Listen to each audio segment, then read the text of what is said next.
Good afternoon. Hope you're all well. Thank you for joining us. We're back to a little bit of live streaming.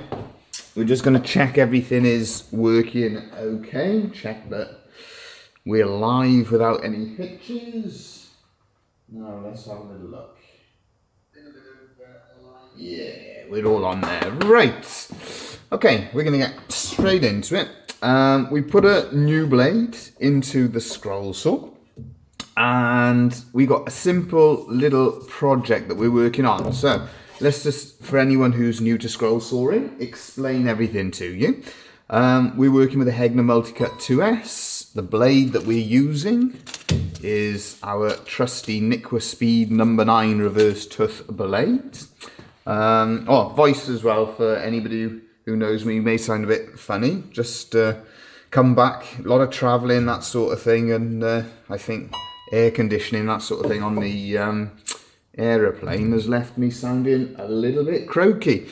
But what we got our quick release clamp here. We got the tension set on the blade. For anyone interested in that side of it, the way that I adjust the tension is to bring the blade roughly to the top of the blade holder, push that blade all the way into the blade holder, tighten it up, put the tension on, and away you go. Right, so what we're going to do... Oh, we got this Sawyer Rob. We are live indeed. Yeah, we're back to it, thankfully. So looking forward to making some different stuff. Now this one here, simple little project. I know I'm starting a little bit early, but you've got to prepare for things. Where are we now? We're getting towards the end of September, so we're starting to think towards Christmas projects. And I had a few of these left over. They're like different bases. So I thought, well, what can I do with this? And I thought, I know what I can do. Nice laburnum log bases that we've cut before. I thought we can cut out a tree design and we can stick them on the bases. So that's what we're going to demonstrate. Just a simple bit of cutting. We're using stack cutting again as a method. We got 3 layers stuck together with Star Bond glue. Yeah, we get straight into it. Hopefully, as well, I got a couple of other projects that we might have time to do as well. If you've got any questions, any thoughts as we're going along, remember, put them in the comments section, put them in the live chat, and we can have a little conversation about it. Any thoughts, any ideas, feel free to share them. But here we go, let's get cutting.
Right, so we just stop and while it's in my head, we'll explain a few of the different things we're doing and why.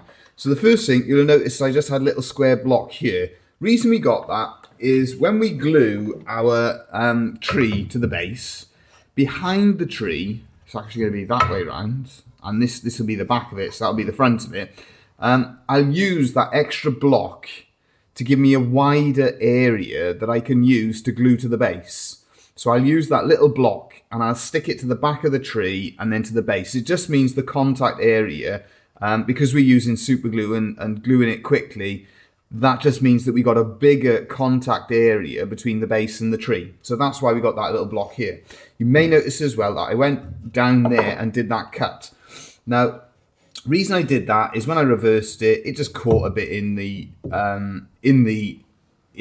blade as I was reversing, and it will just give you a little bit of a jagged finish. So I just cut a line down there just to have a look, see how bad it was, and then thought, yeah, we'll just come back up there and just clean off the finish.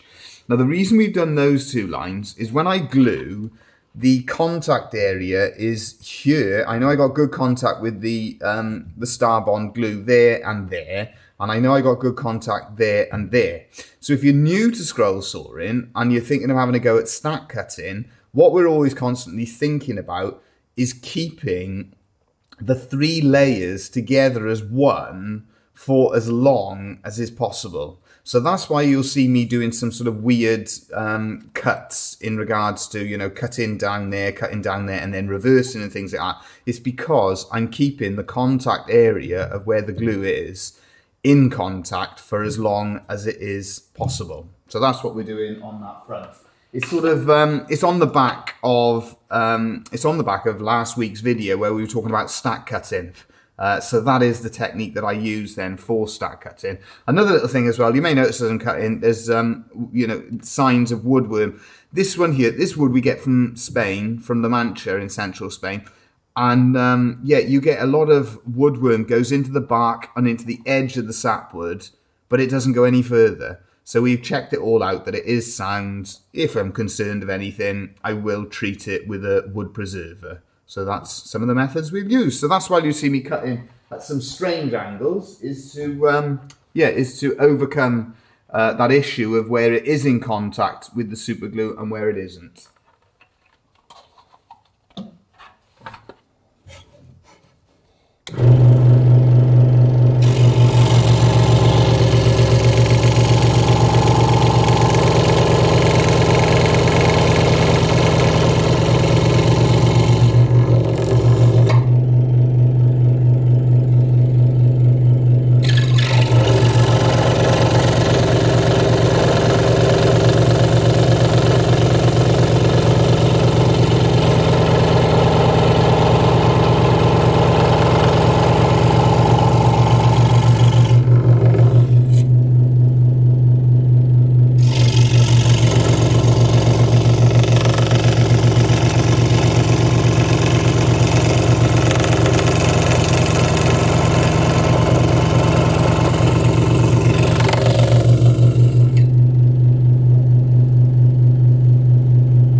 there we are, a simple little cut, and that gives us 3 Christmas tree, well, what would you call them? Yeah, Christmas tree ornaments, wouldn't it?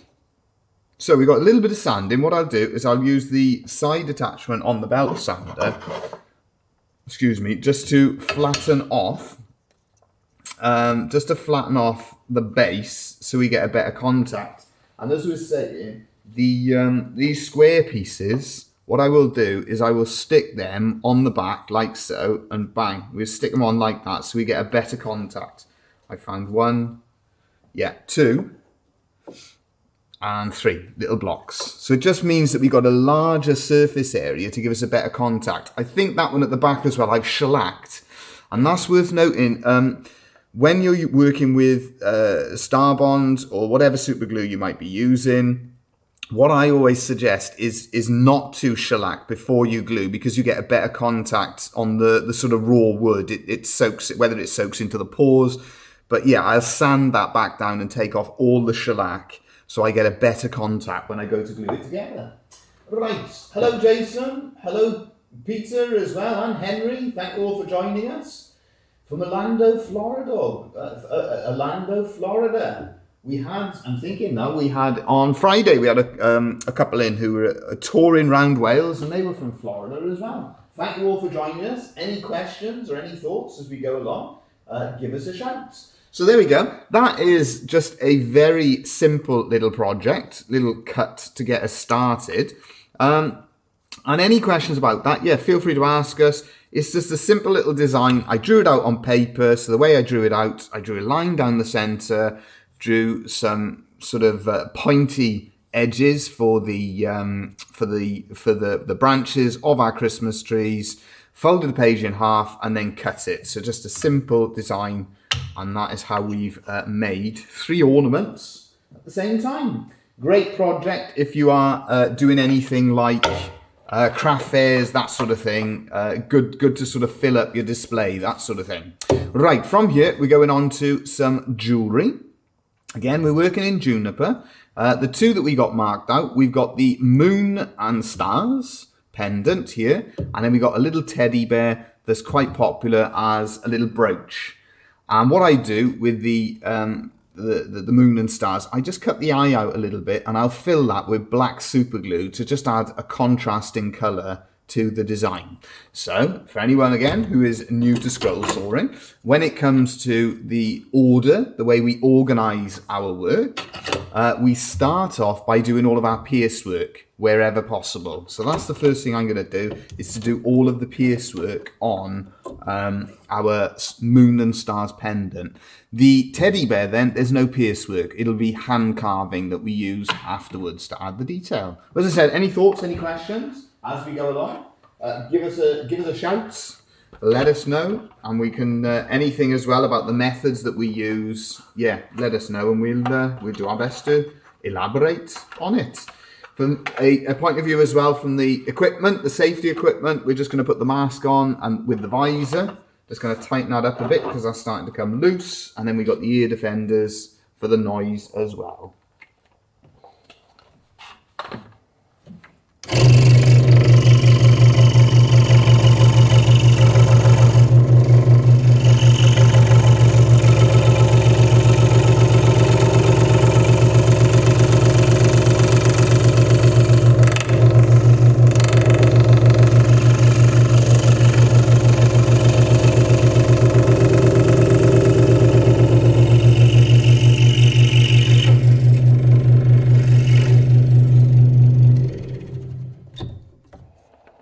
For this, I'm also going to remove the plate on the base, just allowing those little scraps to fall down.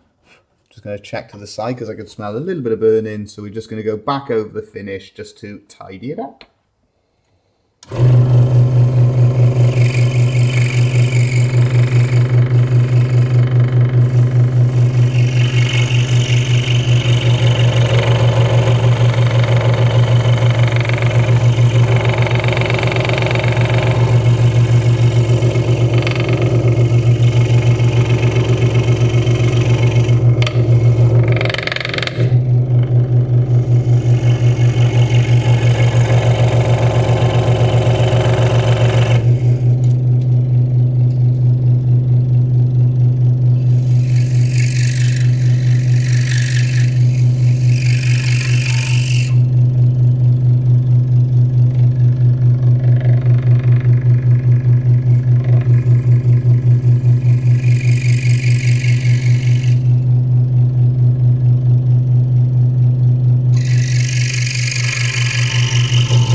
So what I'm doing, I'm turning it round.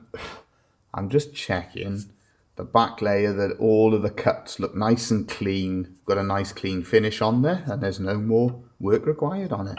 The back layer, as I'm looking, there's a few little splits on this wood. So I'm thinking the top 2 layers, when I've marked this out, I'm more confident then in the top 2 layers, and the bottom layer, I've added it on there. If things go our way, we'll get 3 out of this. Maybe not. If we don't, then you know you're taking a bit of a punt sometimes on the wood. But it's better for a project like this because it's a smaller project, so you're not losing as much as say when you've got a Lovespoon, something larger that we'd be working on. As well, you'll notice that I've marked them out on a larger piece of wood. That's because if I was just holding a piece of wood like this, twofold. One, you can't see what I'm doing because I got my hand in front of where it's cutting. But the main reason for that is if you've got a larger piece of wood, it's easier to do because you can get your hands away from the blade. It's safer to do. Not that the scroll saw is particularly dangerous to work with, but allowing yourself that little bit of distance when you're working on a small project away from the blade gives you better control and just makes it easier to do. So that's why I mark out a lot of our small projects, our delicate projects on bigger woods, is so I got better control and it's easier to do. How thick is that wood? Right, are we working in inches or millimeters? I would say it's probably about an inch. The 3 layers together is probably about an inch, maybe an inch and a quarter. And if you're working in millimeters, then maybe around about 30 millimeters, 3 centimeters, something like that, maybe just over. So I think, yeah, correct me if I'm wrong in terms of my measurements there, but yeah, around about that sort of thickness. Oh, hey, Di. Hello, Ken. Sit on the boy tea. Well, I think I know what you're asking there, because my Welsh is what you would refer to tipping bach. But I'm very well. I hope all is well with you too, Ken. Yeah, there's a lot of Welsh around at the moment. There was we had. It's been in the news and things like that as well, I do believe. So yeah, good to see it. Good to see it on our live stream from the Lovespoon Workshop in Wales. Right. So with this, we will continue doing that little bit of pierce work for this pendant. But yeah, it's an idea. I would say that you could go to 40 millimeters, 4 centimeters, you know, roughly maybe up to 2 inches, but it starts to get a little bit more tricky. So that's why I tend to stick to cutting around about 30 mil, just over about an inch and a quarter. But this again, trial and error, try different things. A thicker blade will be able to cut thicker. How in the world are you? I thought it was indeed, Ken. Very well. I'm not too bad. I sound a little bit croaky, but I feel pretty good. Thank you very much. I hope you're well too. I hope everyone else is very well too.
So once again, we just check we got a nice clean finish on the back edge. A little bit of work on that last one just to be done. Yeah, and just generally then a little bit of tidying up on that one, but it's starting to take shape. It's starting to come along. This is how we work. See, we use a combination. Mainly, the main two things that we're working in is the scroll saw, which is this one here, as you all know, and then the hand carving afterwards. Those are the techniques that we tend to favour. And again, if you're new to scroll saw, you'll see this quick release. You see the difference that that makes to us. The amount that speeds up the process for us is quite significant. So yeah, well worth having. Peter in Rotterdam in the Netherlands. Oh, I've got family links. My great grandmother was from the Netherlands, and my grandfather was from Belgium. Back on the language as well. He never taught us any of that. But having a Spanish wife, I do speak a bit of Spanish. So I am virtually bilingual, but not in Welsh, as most people would be here in Wales if they were going to be bilingual. But yeah, lovely to hear the Welsh being spoken. Lovely to have the different languages around us, and something that I always enjoy is all the different languages and cultures all mixed in together.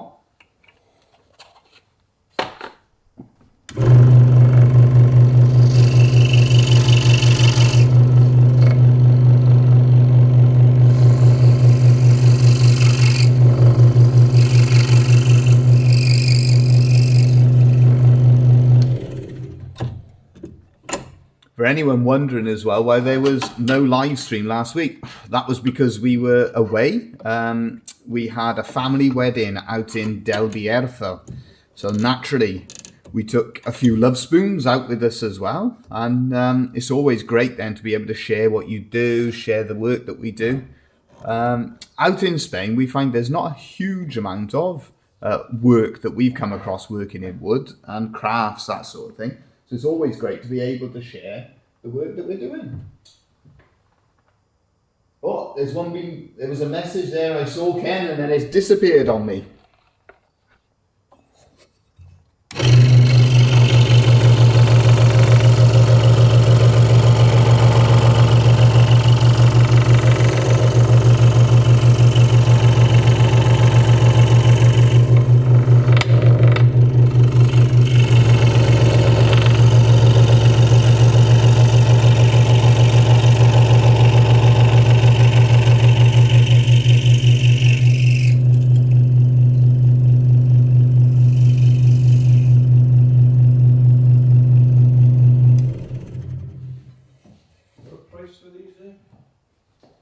What's that saying?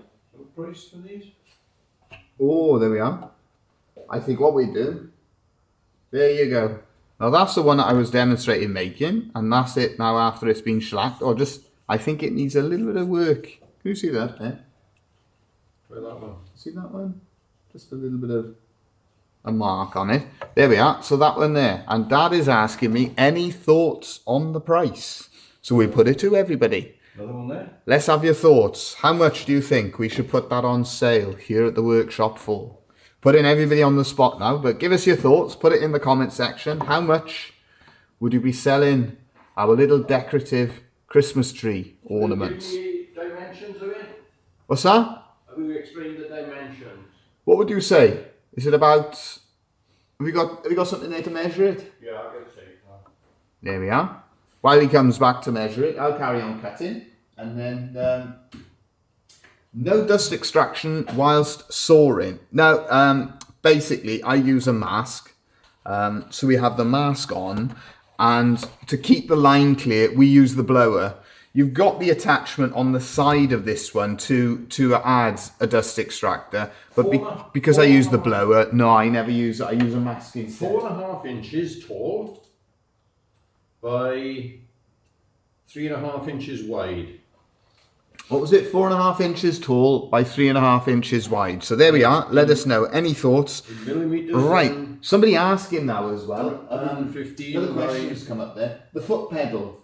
The advantages of using the foot pedal. Well, basically, I mean, the advantages of it is you've got control of the machine with your foot. Yeah.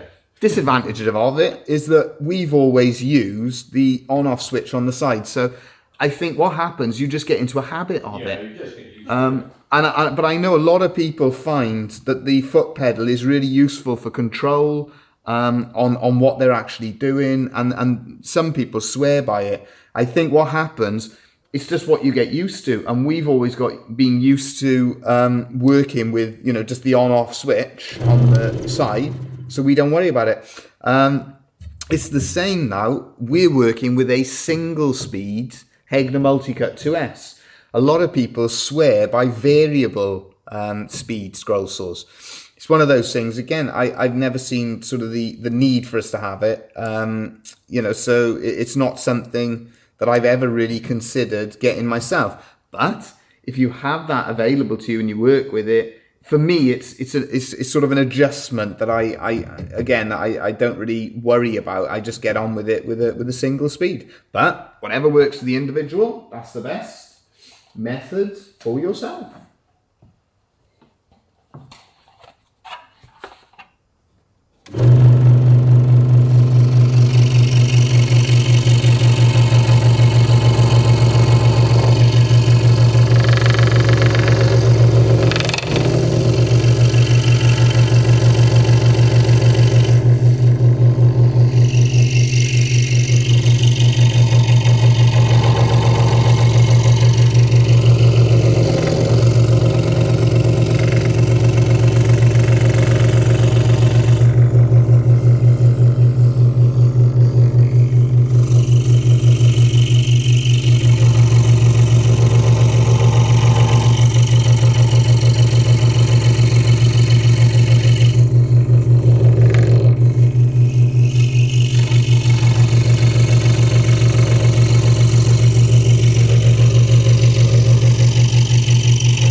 pricing in yet there? No prices. No prices. It's always a difficult one to answer. I'll be honest with you. There we are. I'll give you my price on it then. I was thinking of trying it first off at $9.99. That was what I was going to try it at. And we'll see if it goes or not. If not, then we might have to have a rethink. But it's fairly simple to make. The reality is, as you can see, I've spent more time working on this little pendant. So this, we actually sell for more than we would sell a simple little Christmas tree ornament. Despite the fact that you're using a bit more wood. You know, but that's what happens. Different items, just got to try different prices, that sort of thing, and give it a go and see what happens.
Possibly, yeah.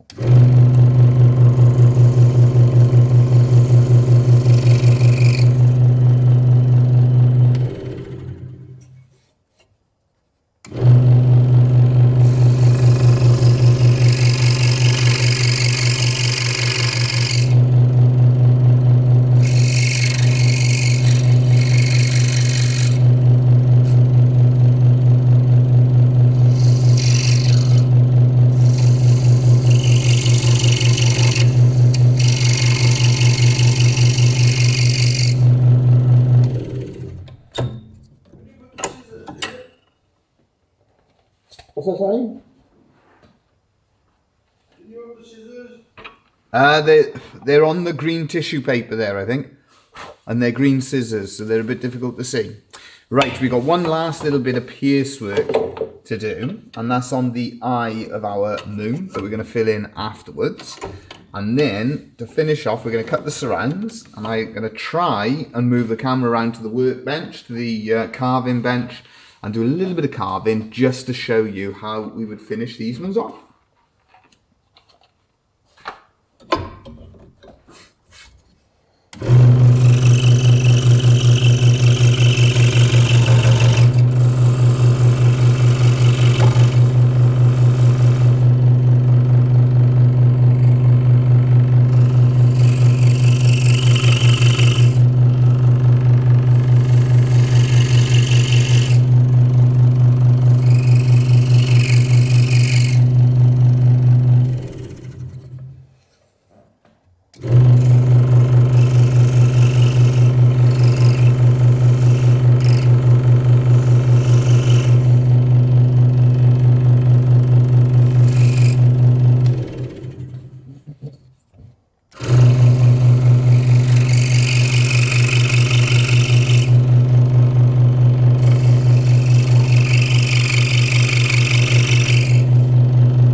There we are, and the same as always, we just check it on the back. Are we happy with the finish?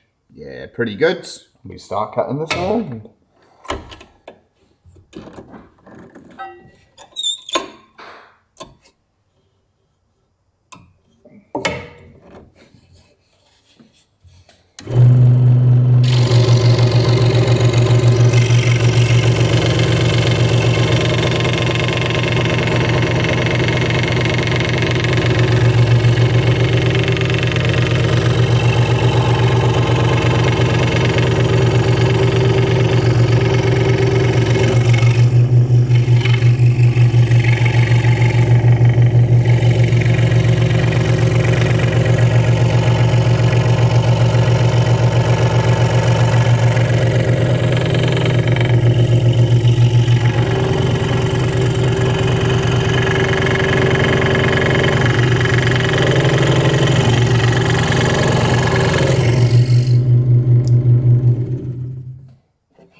Just while I'm cutting the surround now, because we're not doing fine pierce work, I'm looking for pieces to drop away. I'm just going to put that plate back on.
There you go. 3 little pendants.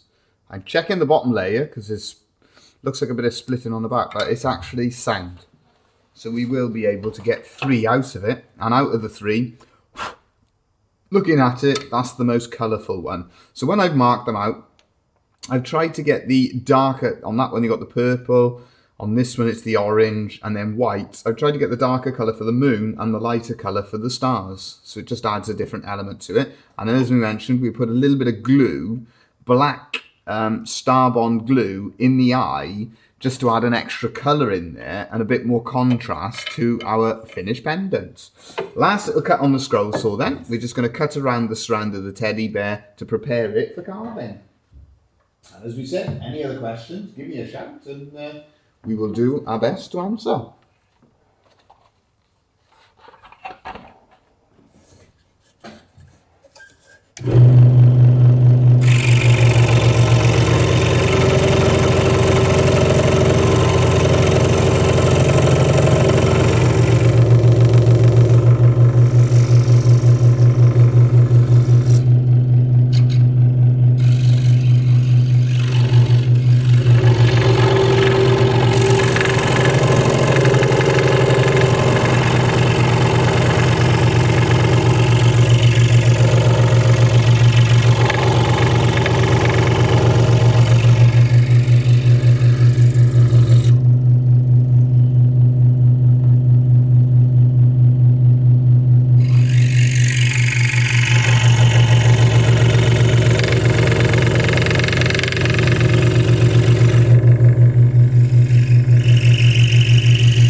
Okay, so you can see we just got a little splinter come off the top layer, but there we are. We got the surround for 3 little teddy bears cut out.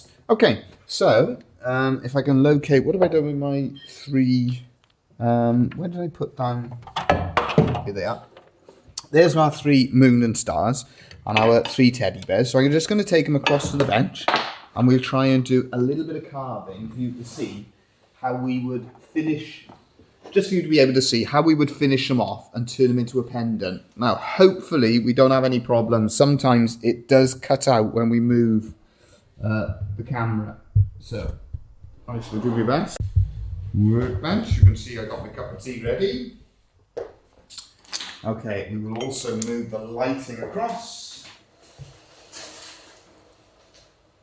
Right, hopefully we're still there, because I know the camera doesn't like being moved on a live stream. It does sometimes cut out on us. Hopefully it hasn't. We'll bring the light across as well. Excuse me. Oh, we need my chair. That would help us also. There we are. In the future, my hope is to, if the channel develops, my hope is to have a camera where we have more than the one camera and we can just go across to the other one. But we're not in a position to do it at the moment. So let's have a little look. Right. We got that one there, like so. And I will refocus that camera. Apologies for the issues, because I know it's clicking itself on and off a bit. Here we are. Right. Hopefully you are all still with us. There we are. So, let's show you how we would carve a simple little pendant like this one. Okay, so the first thing we do, we just carve down a little bit of detail for where we've got that hanger, like so. And then we're going to use our gouge just to shape. I think a smaller gouge might be more suitable for a job like this one. So we've changed to a smaller gouge. And again, when it comes to, if you're thinking of adding wood carving to your scroll sawing, what you want is just a few different, what we refer to as fingernail gouges. You can add an extra element to the projects that you do by carving them out after you've finished scroll sawing them. So it just adds an extra dimension to what you do. Just adds, you can add a bit of depth and detail. And when it comes to the carving then, the direction of the grain, you know, that makes a big difference to us. So we're carving here with a vertical grain. So you mark out your projects as best you can with a vertical running grain. And what you'll find is on a wood like this one here, the heartwood and the sapwood, they just carve slightly differently to one another. As a general rule, you'll find that the heartwood is a little bit harder, can be a little bit more brittle as well.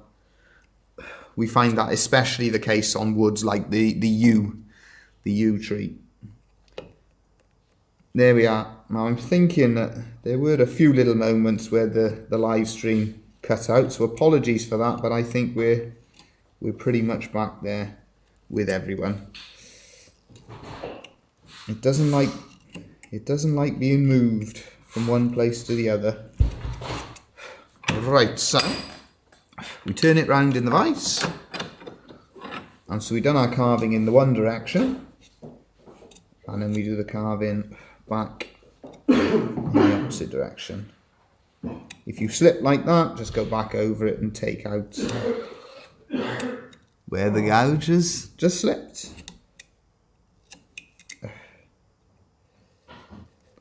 There we are, so you can see we're just adding an extra dimension to our scroll saw project. So instead of it being flat now, we're going to have different levels to the carving. This piece at the top, that just gets dropped down.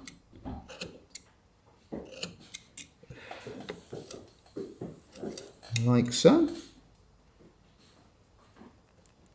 There we are. And that is what most of the work that I do is combining scroll sawing and wood carving together. And we make a wide variety, as many of you know, wide variety of different projects. But those are the sort of basic principles, the basic techniques that underpin what we do. And you can see it just slipped a little bit and just caught there, so that's no problem. We just take that back out.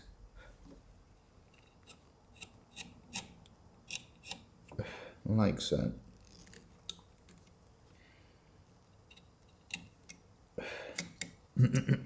Right. And a little bit in like so. Oh, we're just losing that, but that's not a problem, because we can just go back at an angle like so.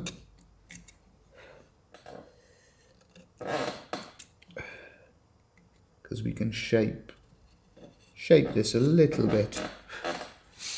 It's the same. We can just curve this piece around here.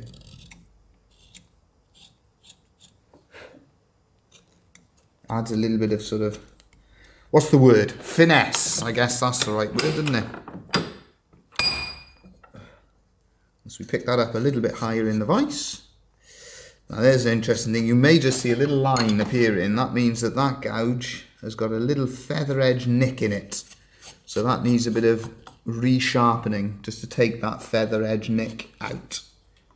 So that'll be going on the tormek, and we will be taking that little nick out. Right, turn it round in the vise, and we can finish our moon like so. Take another little piece out of the top. And if I've missed any questions, I will go and have a little check now and answer anything that we've missed along the way.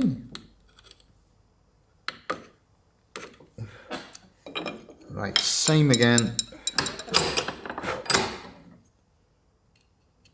So at the moment the moon had a splinter in his mouth, but we're taking that out.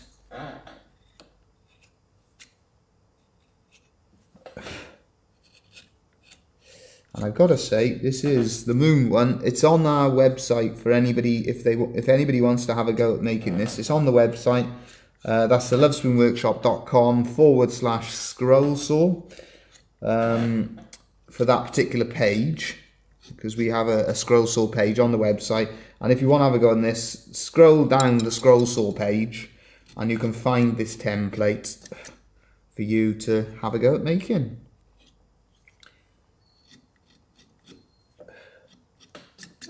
And I've got to say, as I was starting to mention, it's the most popular pendant that we make.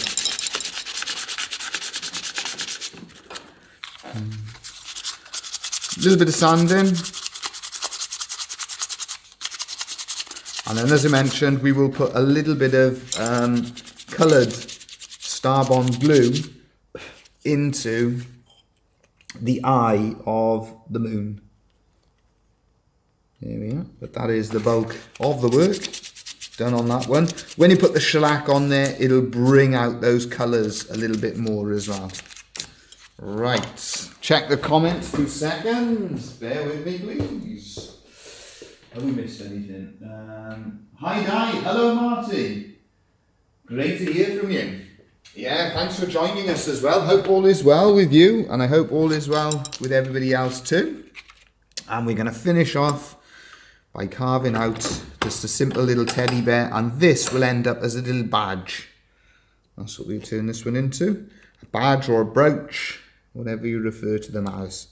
So a little bit of carving. Start off on the head like so.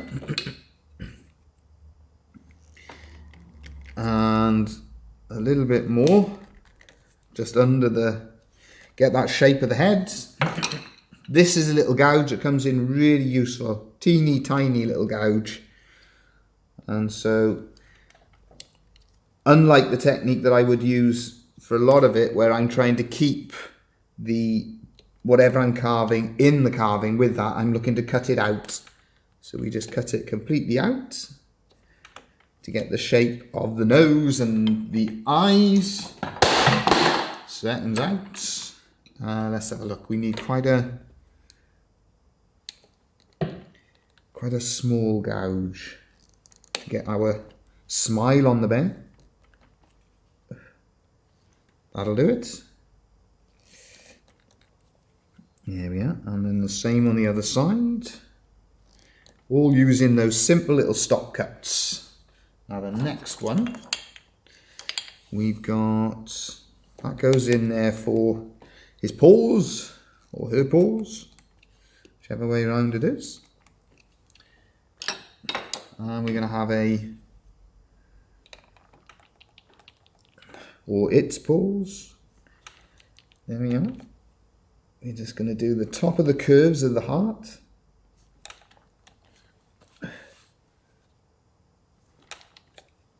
Like so. And then we will use the, oh, I think it's the, no, it's not the gouge I dropped on the floor, it's the one that's just behind me there.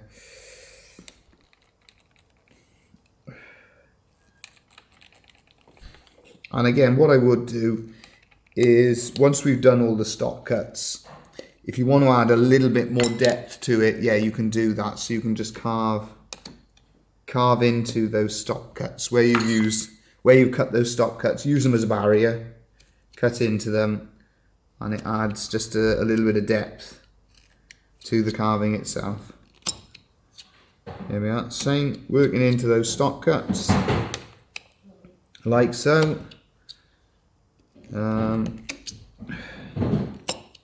Same again,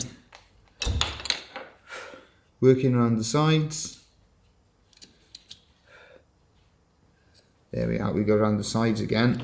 And then to give the image of the claws, or the paws, we're using once again our stop cuts.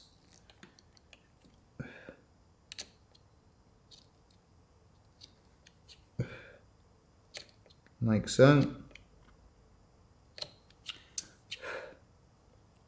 And it just shows you how you can combine those skills of wood carving and scroll sawing to create some quite unique little ideas, popular little projects, everything from pendants and jewellery to candle holders and fridge magnets, key rings, hanging decorations, ornaments, clocks.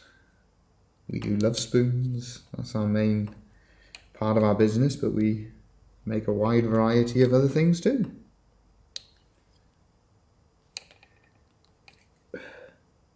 So again, for those feet, just use this gouge just to take out a little bit of depth for the feet.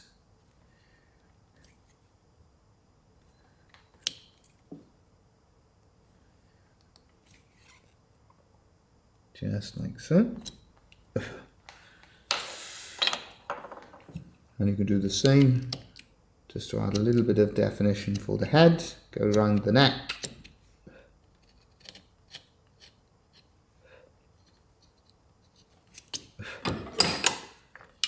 Simple little wood carving skills.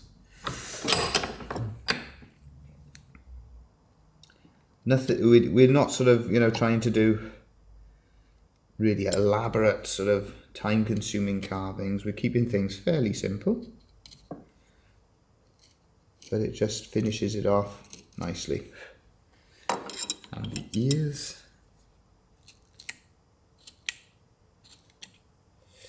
There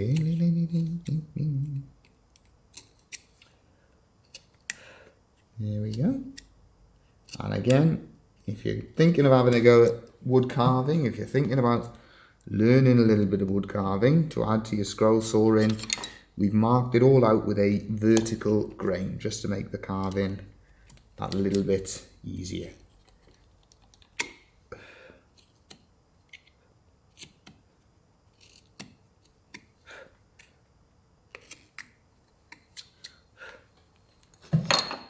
Right, just to finish off, just take that sharp edge off our bear's head.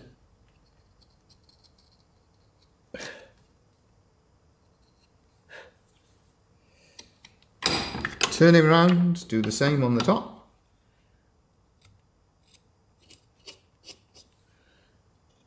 And so that's around about an hour or so, and you've made yourself, you've done the bulk of the work anyway.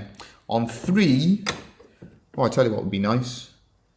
I think if we just separated the legs away from the body as well. There you go, just finishing it.